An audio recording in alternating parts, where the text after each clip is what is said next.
Que ha estado acaparando la atención en la prensa de Estados Unidos e internacional, y es la aparición de casos de lepra acá en el país y también concretamente en el estado de Florida. Han advertido los CDC que Florida presenta casi el 20% de los casos de lepra del país, concentrados en al menos el 81% de ellos aquí en el estado de Florida, en la zona central del estado. Pero, ¿qué es la lepra? Porque uno ha oído la enfermedad, uno parece que, bueno, la lepra, pero lo ve como algo distante a ciencia cierta, y me da mucho gusto poder saludar al doctor Carlos Riveros, que es especialista en medicina interna y director de United Medical Specialties.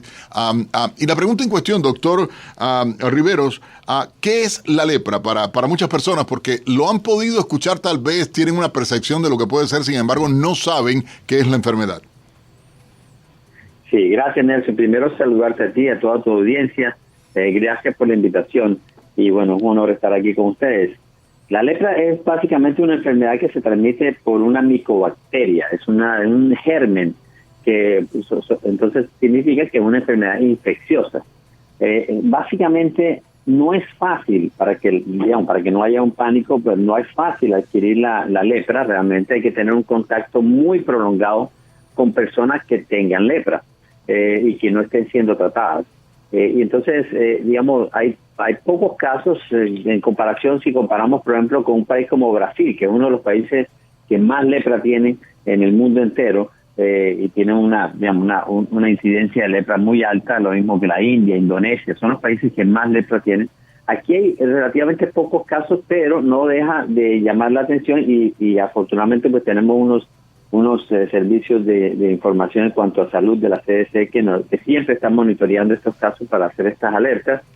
Es importante saber que es una enfermedad infecciosa que se contagia de persona a persona mayormente, aunque hay un animal. ¿Cuál es la vía de contacto? ¿Cómo es la forma de transmisión, doctor? Sí, se contagia a través de las secreciones nasales. La micobacteria está básicamente más en las secreciones nasales y se transmite de persona a persona de esa forma. Ahora, ¿quiénes son las personas que están en mayor riesgo de contenerla? Las personas que tienen problemas inmunológicos, por ejemplo, de defensas, por ejemplo, personas que están recibiendo tratamientos para disminuir las defensas porque tienen artritis reumatoidea, tienen lupus o tienen otras enfermedades o tienen cánceres y están recibiendo tratamientos que disminuyen la inmunidad. Y lo otro es personas de mayor edad, o sea, mayores de 75 años, o niños que puedan estar entre los 5 y los 9 o 10 años, serían también personas que pudieran estar más en riesgo, de la enfermedad. Para hacerle una pregunta, doctor, sí. Quiero hacerle, ¿cómo puedo identificar que una persona tiene lepra? O sea, porque hay indicadores o se estigmatiza, o a través de la historia se ha hablado del leproso por las afectaciones o daños que puede tener en la piel, ¿no? Digamos, en deformaciones que se pueden dar o en algún tipo de secreción que pueda haber. Sí, correcto. Ya esas son, formas tardías de la enfermedad. Sería muy difícil ver una persona con esas características en un país como este. Yo pensaría, es así, lo que puede pasar es que las personas puedan tener afectaciones en la piel, como decir, unas manchas que son muy extrañas, que además de eso producen, ya sea que estén muy rojas o de pronto un color un poquito más blanco de lo que la piel es. Lo más característico es que se empieza a perder la sensibilidad en ese sitio específico, porque esta micobacteria empieza a dañar los nervios, que son los que llevan la sensibilidad. Y esa es una de las características que hace que, por ejemplo, se pierda la sensibilidad en las manos o en los pies, y la persona empieza a perder los dedos o a reabsorber sus dedos pero estamos hablando de una enfermedad mucho más avanzada. Se pierden las cejas también y empiezan a haber cambios en la cara, lo que se llama una fase Pero leonina, este que tipo de síntomas se daría en una persona que tenga afectado con lepra que no haya atendido, o sea, que ya esté más avanzada. Pero el proceso de diagnóstico, ¿cómo es? Por ejemplo, una persona que nos está escuchando ahora, doctor, y pueda tener determinado tipo de lesiones o pueda tener alguno de los síntomas que usted indicaba. ¿Usted recomienda que vayan al médico de manera inmediata? ¿A simple vista se puede detectar, se puede diagnosticar o hay que acudir a laboratorios para poder dejar claro en este caso que la persona está contagiada, contaminada con esta bacteria? Sí, lo primero es detectar lo primero que se puede ver, que son las afectaciones en la piel, que no son tan características y por eso son tan difíciles de detectar al inicio.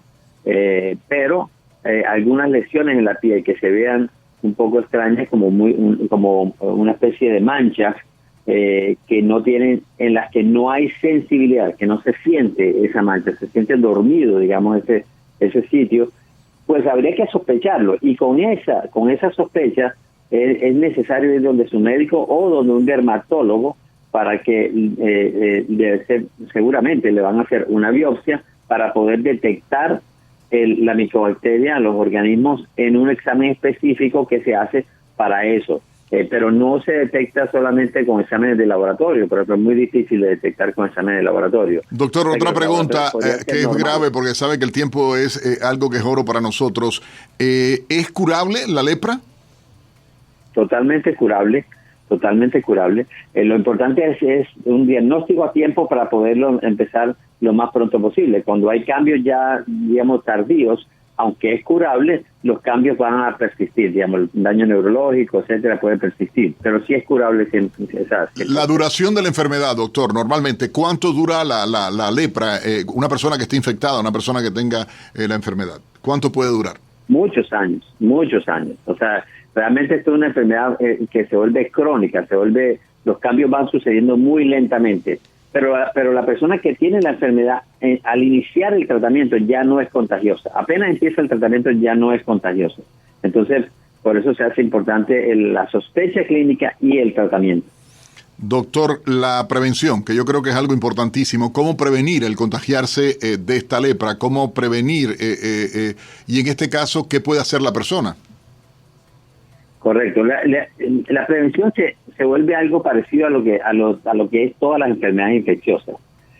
Si uno sabe que hay una persona enferma o que ha estado en contacto con personas con lepra en países donde, por ejemplo, en Brasil o en Indonesia, que están cuidando. No hay que ir lejos, doctor. Aquí en Florida hay casos. Están identificados varios casos de lepra acá en Florida, por ejemplo. Yo lo sé.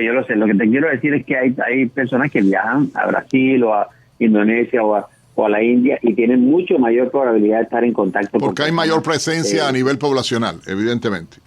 Exacto, hay mayor riesgo de estar en contacto. Ahora, si eso se sabe, bueno, entonces hay que estar precavidos en cuanto al contacto cercano y permanente. No es solamente un abrazo, por ejemplo, no se pasa con un abrazo, con darle la mano o con de partir en una mesa, así no se transmite. Se dice que a través de las gotas de la saliva, de las secreciones de los ojos, es como se transmitiría esta enfermedad. Sí, claro, es lo que te estaba diciendo, a través de las secreciones nasales, porque ahí es donde está, pero no se contagia con un contacto casual de un abrazo ni siquiera hay datos de contagio por transmisión sexual. Voy a hacerlo. Quería preguntarle eso. A través del sexo, una persona que tenga relaciones sexuales con otra persona que esté contagiado, contaminado, enfermo de lepra, ¿le puede transmitirlo de un contacto único o algo así?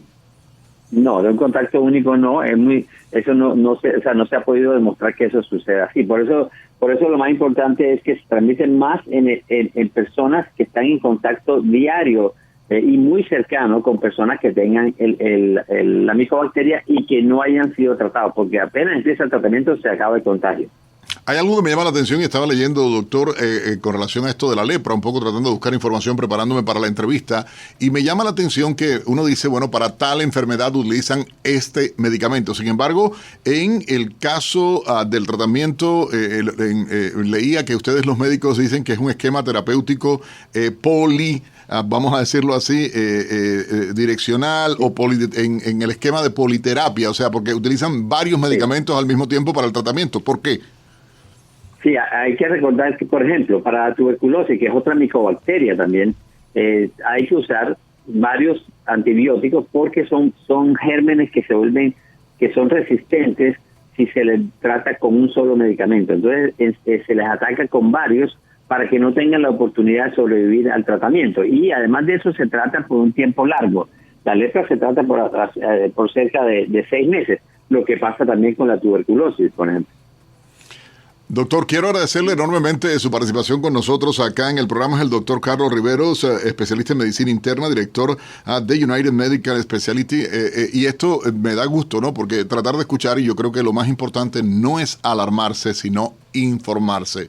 Ser precavido, tener atención a lo que se está hablando, a las recomendaciones que están haciendo los médicos y no caer en el alarmismo que lamentablemente y en función de otros intereses políticos, etcétera, etcétera, a veces se cae. Hay una realidad, hay personas contagiadas, representan un % mínimo de la población del estado, sin embargo hay que estar pendiente, atentos por viajes de trabajo, personales, etcétera, etcétera, o por estar en contacto con estas personas a saber a qué atenerse, cómo verlo, cómo diagnosticarlo, cómo hacerlo.